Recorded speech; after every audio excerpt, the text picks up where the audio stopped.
Joe Biden will have at least 3 strict red lines in any future UK-US trade talks with Boris Johnson, including on areas which could anger Brexiteers, an expert has said. Britain is seeking to strike a close transatlantic partnership with the US after finally leaving the European Union on December 31, 2020. The UK has already struck historic trade deals with more than 70 countries around the world, including Canada, Japan and Mexico, but is chasing a lucrative deal with the US. International Trade Secretary Liz Truss has been leading talks with U.S. Trade Representative Robert Lighthizer over the past 12 months, and the UK has already outlined a number of deal breakers, including the NHS and chlorinated chicken.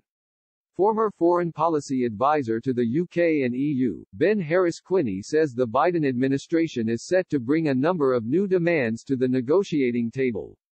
The chairman of the independent Bow Group think tank says Mr. Biden is likely to want the UK to align on issues, including climate change, global migration and foreign aid. Speaking to Express, he said, the NHS will remain a red line that is unlikely to be breached, but it is likely Biden will want the UK to commit to ever-heightening green standards, global migration agreements, and international initiatives like the continuation of our aid spending. Whilst Boris has indicated his desire to go even further than the EU on implementing green regulations, ultimately they will be very bad for business and for the average British citizen when it comes to the cost of products, cost of living, and the economy generally.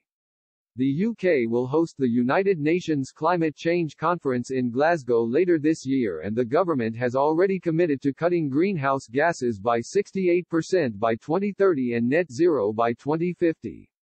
On his first day in office, Mr. Biden returned the U.S. back into the Paris Agreement, which aims to curb global warming to 2°C above pre-industrial levels.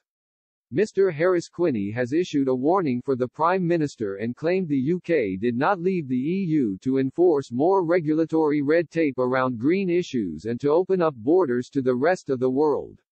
He added, the Prime Minister would do very well to remember that we did not vote to leave the EU so we can implement even more far-left green regulations, open up mass uncontrolled immigration to the world rather than just the EU, and adopt vegan-inspired food standards.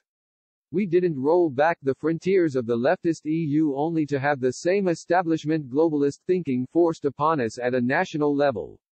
The motivations for Brexit should be our government's red lines. No to the far-left green agenda, no to mass immigration, and no to forcing a liberal metropolitan set of views and standards on a public that have roundly and consistently rejected them.